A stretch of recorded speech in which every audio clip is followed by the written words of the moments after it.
Oh yeah, watch. Starting with breaking news, Finnish authorities have officially stated that Simon Ekpa, Prime Minister of the Biafra Republic Government in Exile, BRGIE, has no connections to terrorism. This announcement came from Crime Commissioner Otto Hiltunen, who told MTV Uutiset that the ongoing preliminary investigation found no evidence linking Ekpa's actions to terrorist organizations.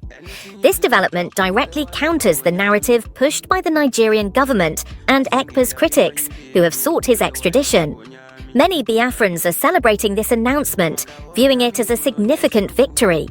Calls for his immediate release are growing louder, with supporters asserting that he has no case to answer. Ekpa has long been a controversial figure, with his push for Biafra's independence frequently clashing with Nigerian authorities. While his detractors argue against his methods, his supporters view him as a leader willing to stand up for his people in the face of systemic oppression. While some were celebrating developments in Finland, a brutal attack unfolded in Eha-Amufu, Isi-Uzo local government area of Enugu State. Armed Fulani herdsmen launched an assault that left 3 farmers dead and several others injured. The gruesome attack occurred on Friday and has plunged the community into mourning. Disturbing reports from the scene revealed that one victim was killed while working in his rice field. Witnesses described how the attackers left behind chaos and destruction, destroying farmland and harvesting hopes. Videos too graphic to share showed one victim lying lifeless beside a basket of cassava he had harvested shortly before the attack. Community leader Ojinyi Odo lamented the devastation caused by the attack. He pointed out that the herdsmen not only killed locals, but also destroyed rice farms ready for harvest, further exacerbating the community's struggles. This attack is part of a long history of violence in Eha-Amufu. Between 2017 and 2022, over 20 settlements were destroyed, and at least 123 locals lost their lives to similar assaults.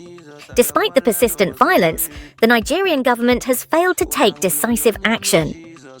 The situation worsened when wounded victims of the recent attack were denied medical care at Enugu State University Teaching Hospital due to an ongoing workers' strike. Odo questioned why soldiers stationed in the community were withdrawn just before the attacks resumed. This withdrawal, many believe, reflects the Nigerian army's alleged complicity in such incidents. The BRGIE, led by Simon Ekpa, has long accused the Nigerian government of providing cover for such attacks, describing them as an orchestrated attempt at ethnic cleansing.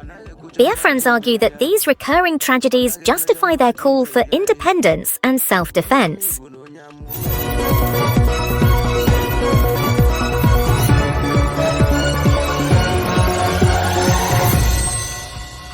In solidarity with Biafra, the Ambazonia Governing Council has strongly condemned the arrest of Simon Ekpa in Finland and the detention of Dr. Cho Ayaba in Norway.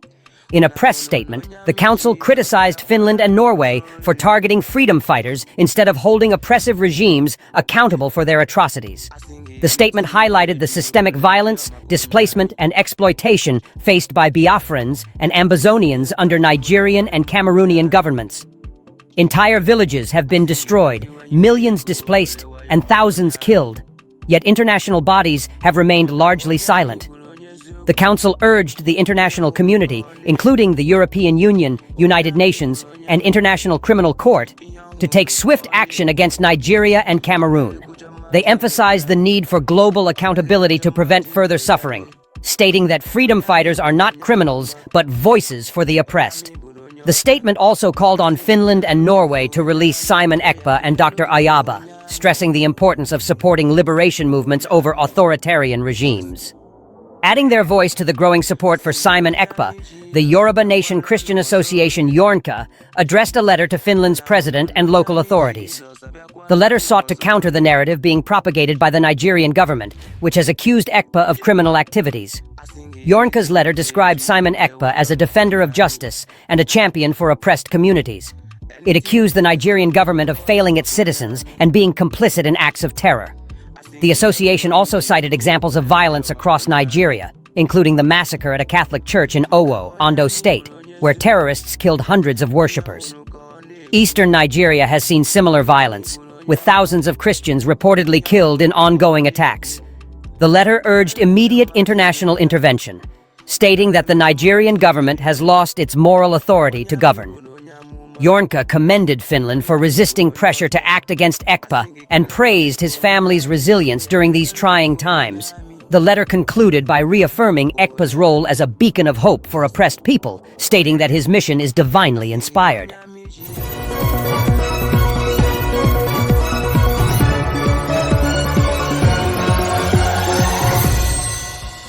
The sit-at-home protest in southeastern Nigeria, organized by the indigenous people of Biafra, IPOB, and now overseen by the Biafra Republic Government in Exile, BRGIE, remains a steadfast act of civil disobedience, demanding the release of IPOB leader Nnamdi Kanu.